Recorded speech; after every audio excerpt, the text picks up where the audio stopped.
organic indigo powder. This is our organic henna powder that we carry at the HennaSooq. Like most of our Indian herbs, it comes packaged in a foil package, a nice soft foil, and you just usually cut the top off so that you can get to the double sealed plastic pouch, which you'll find it's in a Ziploc bag, and inside that Ziploc bag the indigo powder and most of our other herbs from India are packaged in just a plastic packaging that is very tightly sealed. It's like airtight. As you can see, it's like airtight. It's nicely packed for, you know, freshness. So let's move that out of the way, and we'll open this. You can use scissors. Sometimes it just tears along the line a little bit. And I'm using a stainless steel bowl to show you how to mix indigo powder. This is a little small mini one, and I usually use my favorite spatula to mix it with. You can use a stainless steel spoon as well. I don't always recommend plastic because it's porous, and it can absorb the henna or absorb the indigo. Any of the herbs that you're mixing, it can absorb it, and then it'll like leave that smell and leave that stain. I like these things to kind of wash away and not be there anymore. And I don't use glass bowls. That's a bit more heavier, and it's also breakable, so I don't use glass, especially since these stainless steel bowls can be found really cheap at the dollar store or Walmart, you know, really easy to find. Okay, so I've broken this open, and I pour a little bit in. Just a little bit. I don't know, this is probably about, I don't know, 20 grams or so. We do carry free samples of our organic indigo powder at HennaSooq. So that's HennaSooq.com, and you can get a free sample. The samples of the herbs are about 3 to 5 grams in weight. It's more like about 5 grams usually, like maybe a teaspoon and or a teaspoon and a half full of in the small baggie, and that way you can do like a small hair strand test or a patch on your hand or your arm, on the skin, so that you can see if there's any allergies. That's why you would do a patch test, and then you want to, or if you want to do a hair strand test, you can see the color results. So this is the indigo powder. It's a bit, you know, more green. It's very, very green compared to other powders and compared to henna.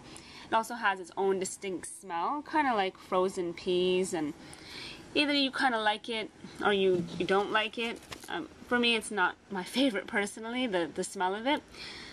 So usually if I'm mixing henna with this, or when I do my henna application, if I was to use this, I would probably add essential oils to the henna part so that it could smell really nice. I don't recommend you add any essential oils or anything else than what I'm going to be showing you today to indigo, because indigo is rather fussy, so sometimes it won't take. Or, you know, if you don't follow these steps when it comes to indigo, it might not work. And so to avoid disappointments, try to follow this guideline, this video for the instructions on how to use indigo. Alright, so if let's say you have a hard time having indigo stick to your hair, you could add a little bit of salt. Salt is fine. I have a bottle of sea salt here, Trader Joe's. So that's the salt. You can use regular salt. Any salt that you have is relatively good. And you add a little bit of that to, you know, to this amount. Maybe for this amount, maybe I might add half a teaspoon. For 100 grams, you might use about, you know, a tablespoon at least. That seems to help a lot of people to get to stick better. What you're using indigo powder for is to actually dye your hair brown to black tones, or even reddish brown. See, like, it depends on the proportions of the indigo that you're using to make a darker color with the henna. And for sure with indigo for hair, you have to use henna. The henna will either have to be done beforehand as a two-step process, and then you'll apply the indigo afterwards, and that'll give you black tones. If you're mixing the two together, then you mix your henna first, let that have dye release. You mix that, then you mix your indigo towards the end, because the indigo usually has a faster dye release time, ranging from 15 to 30 minutes. and then you will mix the two pastes. Once they're both ready with dye release, mix them together, and then then you apply it on your hair. Like after you're ready with the indigo and it's had dye release, don't let it sit any longer. Just mix it together and use it. Also, I wanted to make note that why you have to use henna before you use indigo, and why it can't be left to be used alone. Indigo will not cling to your hair strand without henna. It really needs henna as its base, and when henna is the base, the indigo will cling to the hair strand. Okay, so let's get to mixing this. If you've added salt, then you'll mix it all together. If not, you don't have to add salt. It just depends if your hair doesn't allow the indigo to cling, and that's why you would add the salt. It's only if you really feel it's not clinging as well as you'd like it to. So I recommend you use hot water. I don't really recommend use any other liquids. The indigo, like I had mentioned, is fussy, so hot water is your best bet.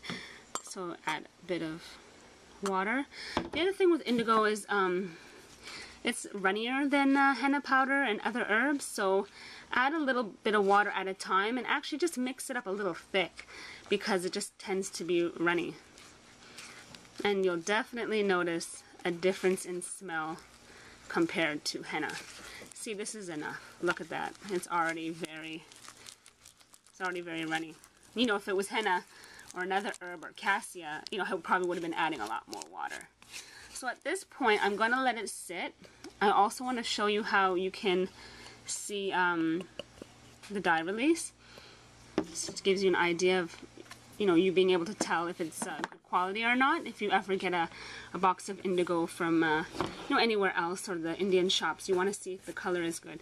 So you add a piece of paper towel. I just ripped up a little piece, and I will stick it right into the edge of the indigo, and we'll watch that climb up into add a little bit more water. Yeah, we're gonna watch that. Give it a little bit of help. Yeah, watch it climb up the paper towel, and that way you'll see the dye release. Can you get a good look at that? Okay, there we go. All right, so we'll be back in about 10-15 minutes to see that dye climb up into that paper towel. Okay, see you in a bit. All right, we're back. Look at that indigo. Can you guys really see just how metallic-y and how it's just changed the top layer? It's shiny, and it's nearly like blackish blue, black, and a bit of green. Every crop varies from crop to crop, and this is what our organic indigo, the results will look like with a proper dye release. This is exactly what it's going to be staining. See the color on the paper towel. I hope this gives you a really good idea on what to expect from our indigo. And if you're, like I had mentioned, if you're using any type of indigo that you find in this one of the shops, other online retailers, you can use this test for any of the indigo that you get, just to be sure if it's good quality and that it's getting dye release. And you can do this with a small amount. I hope this really helps. Right now I can't think of any other tips to give you. Just that when you're washing it out, be gentle, because like I mentioned, indigo, it needs a little bit more help to cling to the hair strand, and for some people it's not long lasting, but the average person can do their hair every 4 to 6 weeks to color it. And if your hair is growing faster than that, then 3 to 4 weeks is okay as well. And if you want to do root touch-ups, you can do that as well. And well, enjoy it, and we're really happy that you've chosen to find out about indigo and henna powder so that you could color your hair naturally and avoid chemicals. This is definitely the non-toxic route. So we really hope that you enjoy it. Thank you again. Take care.